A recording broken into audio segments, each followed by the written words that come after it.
del Hospital Italiano de Buenos Aires.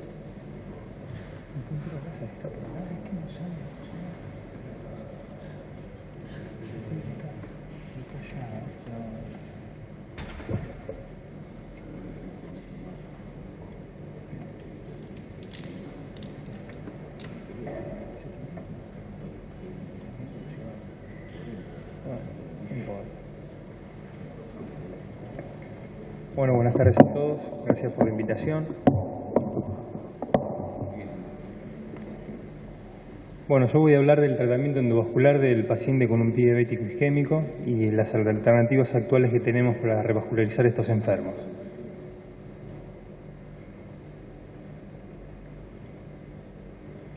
Todos sabemos que los pacientes que presentan un pie diabético, el 50% de estos pacientes o estos pies van a ser neuroisquémicos y clínicamente se van a presentar, como anteriormente mencionaban, con una isquemia crítica, que básicamente va a estar caracterizada por presentar dolor de reposo, pérdida de tejido. Esos van a ser los estadios de Fontaine y Rudolph, porque ya los mencionaron. Y la isquemia crítica crónica se va a definir como aquellos síntomas que tienen una duración de los síntomas de más de 2 semanas. El diagnóstico, como vimos, puede ser con el índice tobillo-brazo y sobre todo con la presión transcutánea de oxígeno. El índice tobillo-brazo en muchos pacientes va a ser insuficiente, ya que las arterias presentan calcificaciones y van a ser incompresibles. ¿Qué va a pasar con los pacientes que presentan una isquemia crítica? Al año de presentarla en los pacientes que no se revascularizan, solo el 45% vive y conserva las 2 extremidades, el 25% fallece, el 30% se amputa, o sea que es un pronóstico similar a algunas neoplasias malignas, y el 75% de los pacientes que fallecen van a hacerlo secundariamente a causas o eventos cardiovasculares. Y esto es porque la patología vascular es una enfermedad multisistémica que afecta a múltiples territorios vasculares. En realidad, el pie diabético isquémico, realmente el pie es la punta del iceberg. Detrás tenemos un paciente sumamente complejo con múltiples comorbilidades, lo que hace que este paciente generalmente vaya de especialista en especialista buscando soluciones y por lo general no las encuentra y termina amputado, ¿no? Por lo que el trabajo multidisciplinario es fundamental. Esto ya se ha hablado mucho de epidemiología, así que lo voy a saltear. La realidad es que el 80 y 85% de las amputaciones podrían evitarse con un diagnóstico y un tratamiento precoz. Y se estima que en el mundo cada 30 segundos se amputa la extremidad de un paciente diabético, ¿no? Son cifras horrorosas. Cuando nos enfrentamos a un pie de estas características, el tratamiento conservador no sirve, es un pie que necesita una revascularización y las alternativas pueden ser la cirugía abierta y la cirugía endovascular. Como vimos en estos últimos años, el tratamiento endovascular se ha impuesto claramente frente a la cirugía vascular, ya que la mortalidad es muchísimo menor y la tasa de salvataje de extremidad es muy similar. Estas son algunas guías donde está claro que el tratamiento de elección en los pacientes con una isquemia crítica crónica es la revascularización y, si es factible, el tratamiento endovascular. Los miembros inferiores vamos a dividirlos en la región ortoilíaca, femoropoplitea e infrapatelar, que es el territorio predilecto de los pacientes diabéticos. No obstante, es importante recordar que estos pacientes generalmente van a tener una enfermedad que va a ser multisegmentaria, ¿no? La región infrapatelar, sin lugar a dudas, es el territorio vascular periférico más complejo a revascularizar por factores propios del paciente, como son las múltiples comorbilidades, la enfermedad multisegmentaria y las características de las lesiones, y factores propios de nuestra realidad, que vamos a requerir alta calidad de imágenes angiográficas, una elevada cantidad de recursos y experiencia del operador. Y a todo esto actualmente le sumamos que las expectativas en cuanto a la tasa de radicalización actualmente son muy elevadas.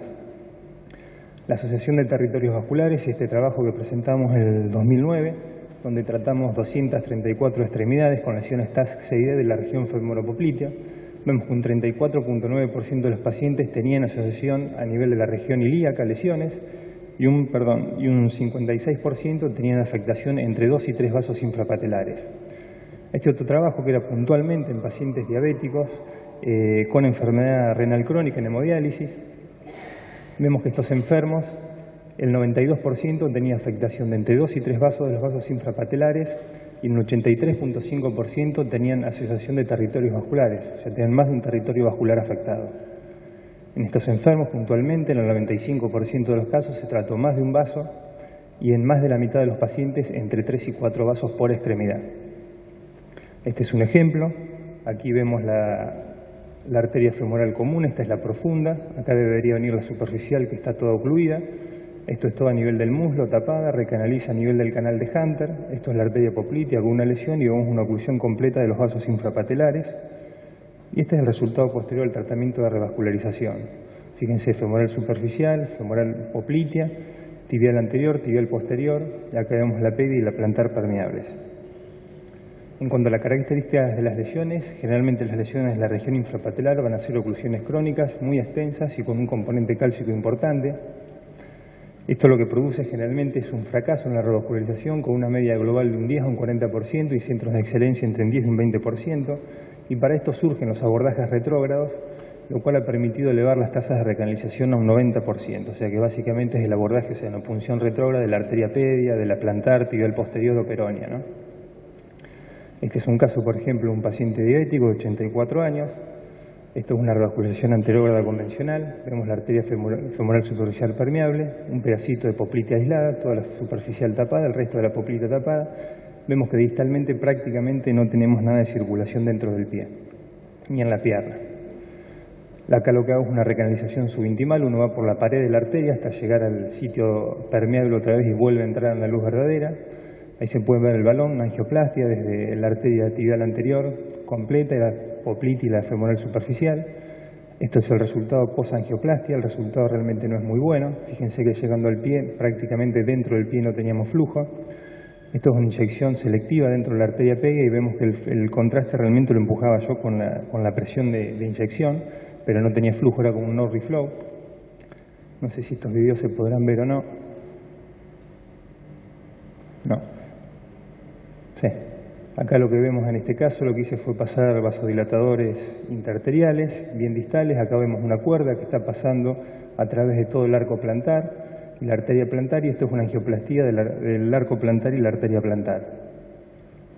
Este es el resultado final, con colocación de stents en la femoral superficial, tibial anterior, toda la tibial anterior hasta el pie y la circulación dentro del pie.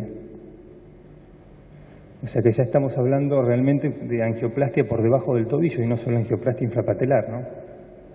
Este otro caso, por ejemplo, es un paciente que tiene una oclusión de todos los vasos infrapatelares. Acá vemos el tronco tibio peroneo ocluido, arteria peronea, que era el único vaso que llega distalmente al pie, por su rama anterior y posterior, reperfundía la arteria plantar y la arteria pedia. Intenté inicialmente por un abordaje anterógrado, como ven acá. No logré conectar con la arteria peronea distal. Fíjense, esto es extravasación del medio de contraste, perforé varias veces.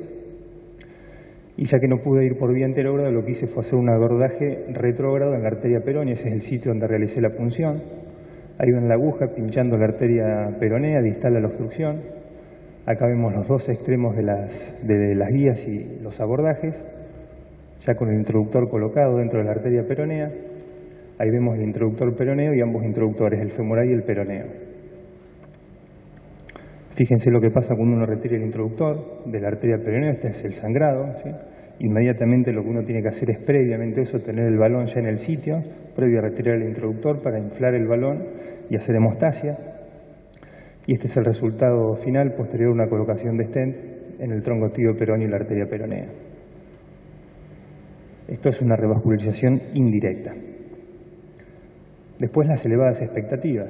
O sea, hoy por hoy debemos dejar en estos pacientes un eje aortoilíaco y fémoro-popliteo permeable con estenosis menor a un 30% y sin disección que comprometa el flujo. Lo mismo que a nivel infrapatelar, mínimo tenemos que tener un vaso permeable sin estenosis, con estenosis residual menor a un 30% y sin disecciones.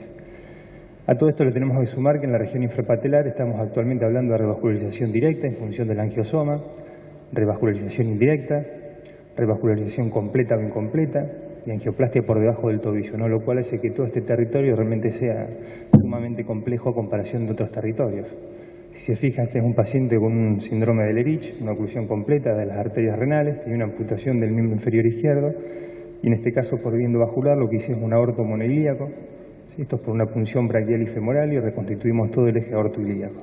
O en este otro caso, por ejemplo, una oclusión de ambas arterias ilíacas femorales comunes profundas y superficiales, y a través de un abordaje femoral derecho reconstituimos todo el eje ilíaco de forma bilateral. ¿Qué vamos a considerar en la actualidad éxito técnico? O sea, si vemos a este paciente, es un caso en el que tiene una oclusión del tronco tibio peroneo, que es corta, una arteria peronea que distalmente vemos que llega al pie y se agota, acá recanaliza parte de la calcánea lateral, y tenemos un antibial anterior con un arco plantar y arteria plantar muy enfermas. Este paciente tenía una lesión necrótica en la región metatarsiana del tercer, cuarto y quinto dedo, y sin lugar a dudas, si pensamos en el angiosoma, se vería muy beneficiado si hacemos una revascularización directa de la tibial anterior y el arco plantar.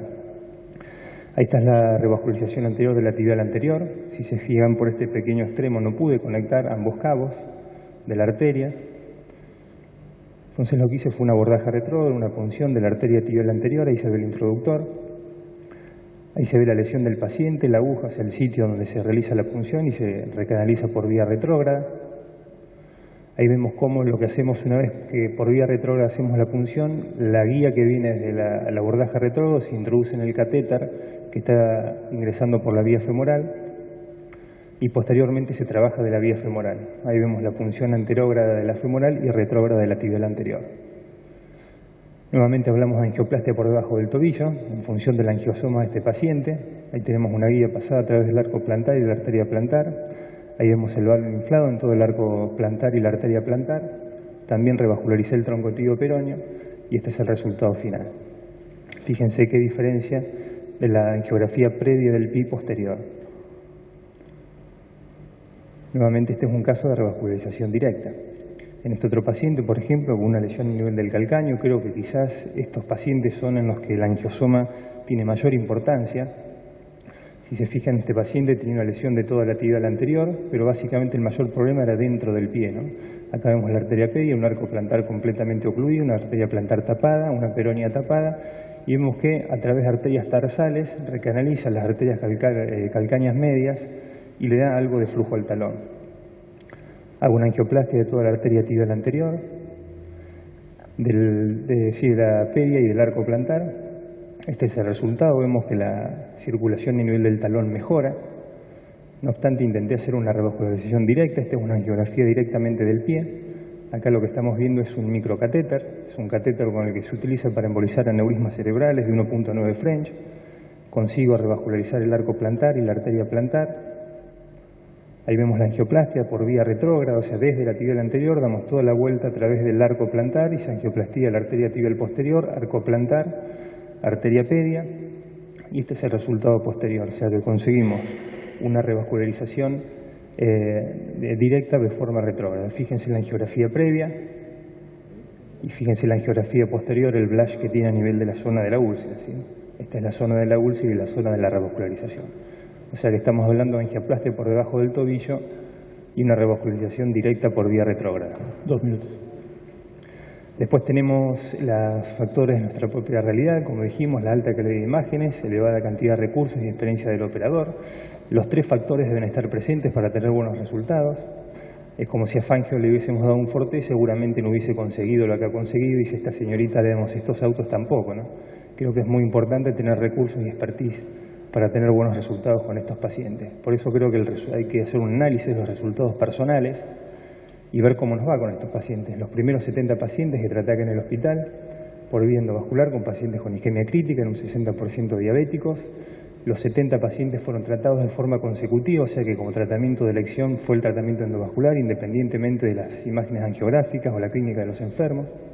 El éxito de recanalización fue del 97%, con un éxito técnico del 95%, ya que 2 pacientes tuvieron una estenosis residual de entre el 30 y 50%. Por vía anterógrada tuvimos un 15% de fracasos. De estos pacientes, a 9 se les realizó un abordaje retrógrado, consiguiéndose el 100% del éxito técnico, un 1.4 de mortalidad perioperatoria a 30 días, el cual no tuvo relación con el procedimiento. La 13 meses de media de seguimiento tuvimos 61% de pacientes asintomáticos, 27% sintomáticos con mejoría y 8% de amputaciones mayores.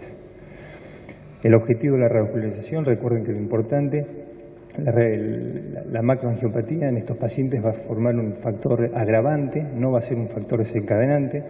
Debemos revascularizarlo para nuevamente llevarlo a un pie de riesgo lesional para posteriormente trabajar en los factores desencadenantes. Este trabajo me gusta siempre mencionarlo porque es sobre el tratamiento especializado en pacientes con isquemia crítica y que no habían sido considerados para un tratamiento de revascularización.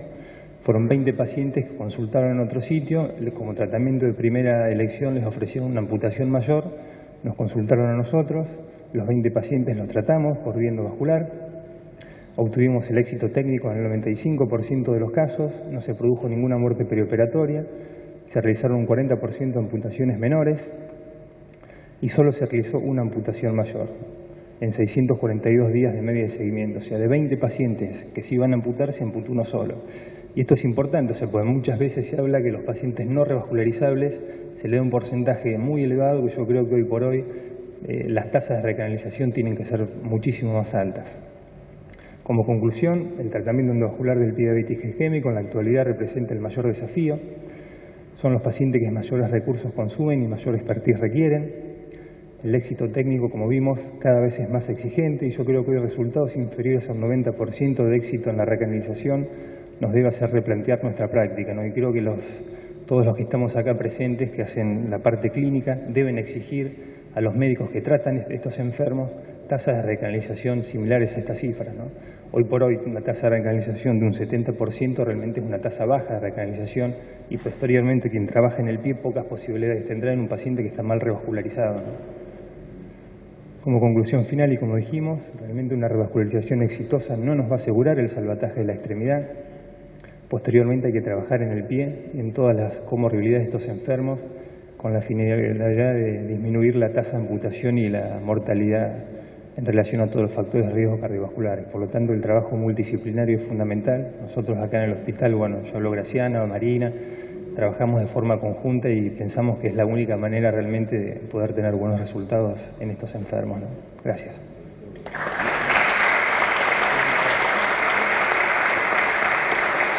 Una pregunta. Sí, Luis. Sí, te escucho perfecto.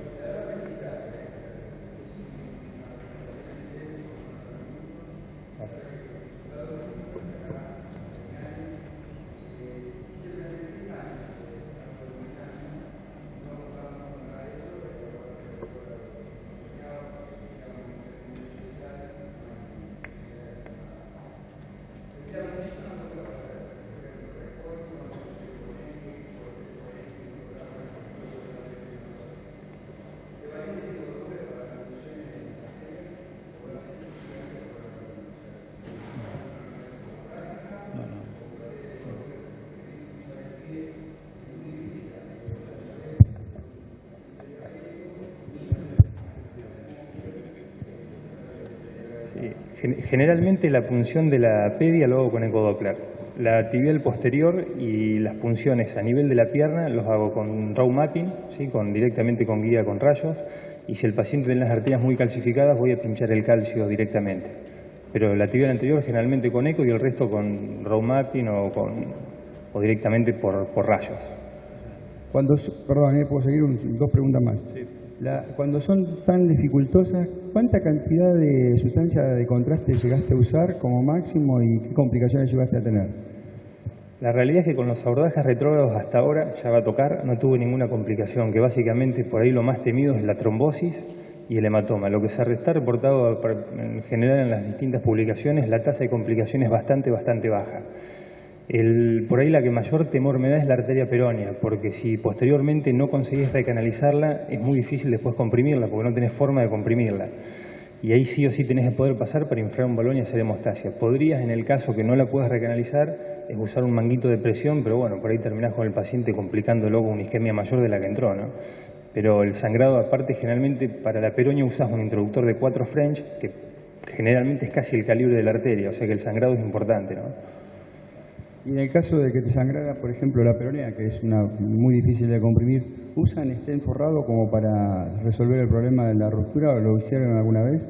No, yo hasta ahora no los he usado, no tuve por suerte la necesidad de usarlos. Sí, por ahí en algún abordaje retrógrado de la femoral superficial o la poplitea, utilicé algún stent cubierto porque con el balón solo no paraba. No, por favor.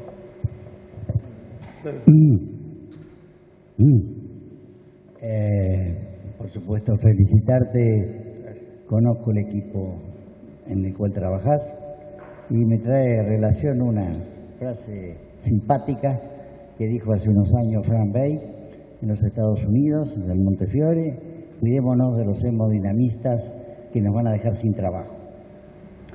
Pero creo que lo más importante es un pequeño que apareció y creo que tomamos conciencia de que lo más importante que a mí me gustó es que bajaste el nivel de amputación. O sea, tenemos herramientas, lamentablemente es un momento en el cual no todos tenemos las facilidades que tienen ustedes en el hospital que estás para poder hacer este tipo de cirugía, pero bajar el nivel de amputación es fundamental. Y vuelvo a insistir algo, te felicito, porque realmente es una estadística que fundamentalmente la creo. Gracias. Hay algo importante decir que, digamos, la tasa de amputación conseguimos bajarla no solo por la revascularización, sino en este caso después de hablar Marina. O sea, me parece que es fundamental el abordaje multidisciplinario. O sea, yo desgraciadamente he visto que muchos pacientes se han amputado con pulsopedia, o sea, quien trabaja después en el pie, creo que todo el eslabón del pie diabético, cada participante, son todos sumamente importantes. Hacer una buena revascularización, si después el pie no se trata bien, no sirve. Si todos tienen que realmente colaborar de la misma forma, ¿no? Creo que es básico para que los resultados sean buenos. Gracias. Muchas gracias. Abordaje en úlceras neuropáticas, doctora Marina Carrasco, médica cirujana, traumatóloga, especialista en pie del Hospital Italiano de Buenos Aires. Muchas gracias y bienvenida. Gracias. Bueno, primero que nada quiero agradecer que me hayan permitido formar parte de esta mesa.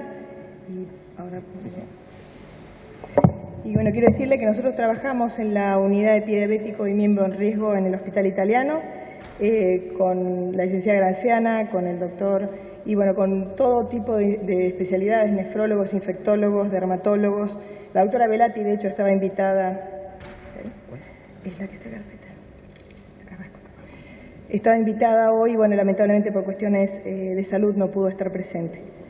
Pero ella también nos ayuda mucho a crecer en esto.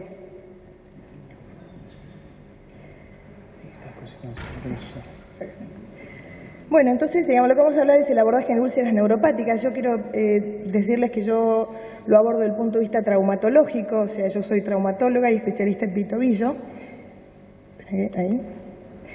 Como todos conocemos este tipo de definición, pero creo que es importante ver que es muy amplio lo que nosotros podemos encontrar. Fíjense que es infección, ulceración, destrucción de tejidos profundos, superficiales, alteraciones neurológicas dentro de una entidad que sería el pie. Entonces, ¿qué hacemos frente a esto? Principalmente yo creo que lo más importante y lo que hace la diferencia es el diagnóstico. Saber si estoy frente a un pie neuropático, frente a un pie isquémico. Todos sabemos que ninguno es neuropático al 100% ni isquémico al 100%. Entonces tenemos que ver cuál de estas dos características predomina. En cuanto a las clasificaciones, van a ver que hay muchas clasificaciones. Yo soy bastante descreída de las clasificaciones, aunque es cierto que tenemos que tener un lenguaje común para comunicarnos entre los distintos profesionales. Pero, por ejemplo, la clasificación de Wagner, uno habla de gangrena extensa. Definamos qué es extenso, no podemos saber si es 1 centímetro más, 1 centímetro menos. Tampoco habla mucho de topografía. La de clasificación de Brodsky a nivel de la isquemia, lo mismo. La de Pedis, que es un poquito más completa, fíjense que ya toma en cuenta la perfusión, la profundidad, la infección, la sensibilidad, pero tampoco me da una idea, por ejemplo, de qué germen está actuando en esa infección. No es lo mismo tener una infección a un estafilococo sensible que a una Klebsiella pneumoniae o una pseudomonas, por ejemplo. Entonces, ¿cómo encaramos el tratamiento? Principalmente en definir estas dos partes, si es neuropático principalmente o es vascular. Si es vascular, lo que hacemos es el control de los factores metabólicos, que obviamente los hace la gente de diabetología, la gente de nutrición. Eliminamos el apoyo siempre en todas las lesiones, también isquémicas, porque si no el paciente carga sobre esa zona y compromete más el consumo de oxígeno en la zona. Y el control de infección en caso de que estuviera presente, a cargo también de la gente de infectología. Entonces nos planteamos nosotros, como traumatólogos, la cura seca. ¿Para qué? Para delimitar la zona y para poder definir si voy a estar en un estadio de curación o tengo que llegar a la amputación. Utilizamos la cura seca en este tipo de lesiones, como dijeron antes, en tejidos necróticos, para lograr la delimitación en este tipo de lesiones. Cuando tenemos ya estas lesiones delimitadas y solucionado el problema vascular, si es posible, entonces procedemos a amputaciones digitales. Tratamos siempre de ser económicos dentro de lo posible. Lesiones más amplias, ya tenemos que ir a niveles un poquito más altos, o compromisos como este, que fíjense tiene un compromiso hasta este nivel, a nivel de la planta. Esto es lo que más nos permite hacer una amputación de Syme, que solemos hacer frecuentemente, y nos da un paciente funcional como vemos acá. Tratamos lo mínimo de hacer infrapatelar y obviamente lo mínimo hacer suprapatelar, pero bueno, a veces hay circunstancias que no lo permiten. Si tenemos una úlcera o un mal perforante plantar o una lesión neuropática casi pura, también hacemos lo mismo, controlamos los factores metabólicos, eliminamos el apoyo. En las neuropáticas es imprescindible eliminar el apoyo, no podemos pretender nunca que algo cicatrice si cargamos peso sobre la misma zona. Controlamos la infección siempre. Nosotros, frente al control de la infección, somos poco partidarios de los hisopados o de las tomas de tejido en consultorio, somos más partícipes de hacer biopsias quirúrgicas, tanto de partes blandas como óseas, porque creemos que nos da un tejido y una valoración infectológica mucho más específica, ¿no? Empezamos siempre el tratamiento con curas húmedas. Todos sabemos, bueno, hacemos la restricción de carga, como les decía, usamos yeso, en algunos casos yeso a contacto total, pero realmente funcionalmente en lo que es el ámbito de consultorio es muy difícil llevarlo a cabo porque demanda mucho tiempo y mucho personal, por lo tanto a veces usamos botas tipo ERCAS, que son doble bivalvadas como para el manejo del paciente. Normalmente empezamos con curas húmedas. Las curas húmedas pueden ser con gasas impregnadas, hidrogeles, hidrocoloides, dependiendo del caso puntual. Todos sabemos que la cura húmeda evidentemente aumenta la epitelización en un 30 o un 40%. Fíjense que favorece todas estas etapas que son naturales en la cicatrización de una herida, limita la entrada de bacterias patogénicas, disminuye el dolor y permite el contacto del exudado propio rico en factores plaquetarios, en factores de crecimiento, a la herida. Este es un algoritmo más o menos de cómo nosotros utilizamos la cura húmeda en cada lesión. En las heridas exudativas preferimos el aginatos o las espumas. En las heridas necróticas tratamos de debridar con hidrogeles o hidrocoloides. En las heridas ya en granulación utilizamos maltodextrina o hidrocoloides. Y en las heridas en epitelización lo único que ayudamos es que el organismo termine su ciclo ya sea con hidrocoloides, con film, etc. En cuanto a qué pasa si con la cura húmeda tengo dos opciones, o que la lesión realmente cicatrice o que no cicatrice. Y cuando no cicatriza, nosotros ¿qué hacemos? Avanzamos en lo que se llama terapias avanzadas de heridas. Utilizamos la presión negativa, el plasma rico, el oxígeno hiperbárico, especialmente la cámara hiperbárica la usamos en aquellos pacientes irrevascularizables, en los que necesitamos aportar oxígeno de alguna manera, y estamos ahora haciendo alguna pequeña experiencia en matrices, como por ejemplo la íntegra. Todos saben que la terapia de vacuum, bueno, fue descrita básicamente en cirugía plástica, remueve el edema crónico. Nosotros creemos que es sumamente útil en la infección y en aquellas heridas muy profundas y ricas en exudado. Entonces, si utilizamos la clasificación PEDIS, fíjense que nosotros el vacuum lo indicamos en pacientes sin isquemia o isquemia subcrítica, no en isquemia crítica, en lesiones profundas que pueden incluir hueso, a pesar de que el doctor dice que no, pero yo lo utilizo a veces que aunque haya hueso expuesto, en la infección superficial profunda o séptica con gran drenaje y en pacientes con sensibilidad o neuropatía. Acá hay algunos ejemplos. Este es un paciente con una lesión a nivel del talón. Esto es un vacuum casero que lo hacemos en el hospital y lo conectamos al sistema de aspiración de la cama del paciente. Fíjense cómo evoluciona el tiempo. Este es un paciente con una lesión doble a nivel del dorso y del talón. Entonces utilizamos un sistema VAC que conectamos las dos heridas con un sistema de aspiración única. Y si seguimos adelante en aquellos pacientes no infectados, pasamos al tratamiento con plasma rico en plaquetas. ¿En qué momento lo utilizamos? En pacientes con isquemia, acá sí podemos usarlo en isquemia crítica, en pacientes con isquemias muy severas, en herida superficial profunda pero no en hueso expuesto. En pacientes sin infección, esa es la condición del plasma rico en plaquetas, no puede ser utilizado con pacientes con infección. Aunque si tengo un paciente infectado, lo trato con VAC, lo saco de la infección y después lo puedo pasar al tratamiento con plasma rico en plaquetas. Y en pacientes ya sean neuropáticos o con sensibilidad interna. Todos saben lo que es el plasma rico en plaquetas, no vamos a andar. Lo que sí es importante es esto, porque ahora ustedes van a ver que el plasma está por todos lados, pero no todo el mundo llega a esta concentración y van a ver más adelante que es una de las concentraciones ideales para la cicatrización. Los factores de crecimiento son muchos, fíjense, yo creo que es muy importante utilizar digamos, el plasma propio del paciente, no los elementos que se compran, porque esto trae una combinación de todos ellos y creo que cada uno de ellos es útil en la cicatrización. Sabemos que generan migración y proliferación y diferenciación celular de casi todas las células y principalmente tienen esta característica, que son angiogenéticos. Entonces ustedes van a ver que uno ve que el tejido realmente genera mucha más vascularización y eso creo que es lo que favorece la cicatrización. ¿Dónde lo indicamos? En lesiones crónicas o agudas, depende de la velocidad que necesito que sus pacientes cicatricen. Cuando necesito repitelizar en una herida que ya llegó a superficie. En lesiones irrevascularizables, cuando la única alternativa que queda es la amputación. Resistentes a tratamientos convencionales que ya pasaron por curas húmedas, etc. Regiones anatómicas complejas, especialmente aquellas que son muy pobres en vascularización, llamemos zona del tendón de Aquiles, lima alveolar, etc.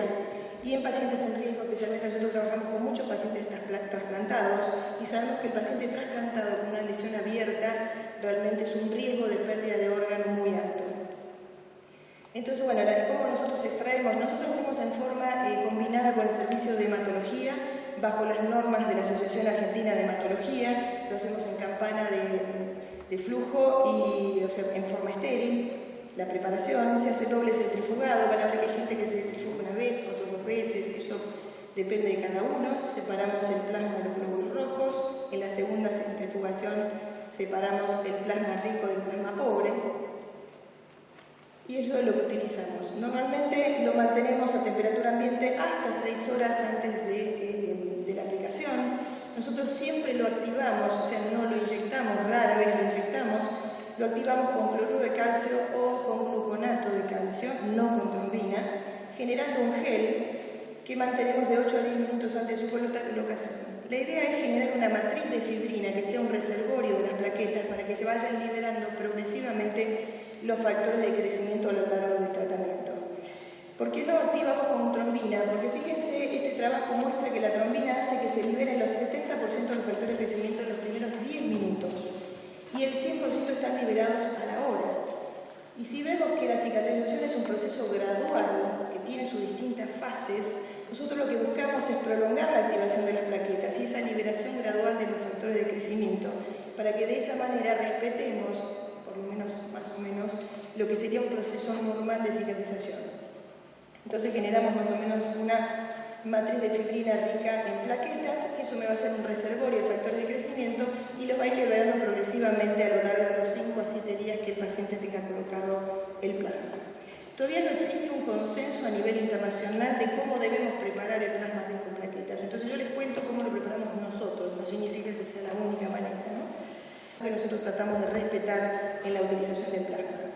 En cuanto a la clasificación de Mirra del plasma, nosotros utilizamos el tipo 4, que es aquel que no tiene glóbulos blancos, que está activado y que tiene más de 10 a las 5 plaquetas.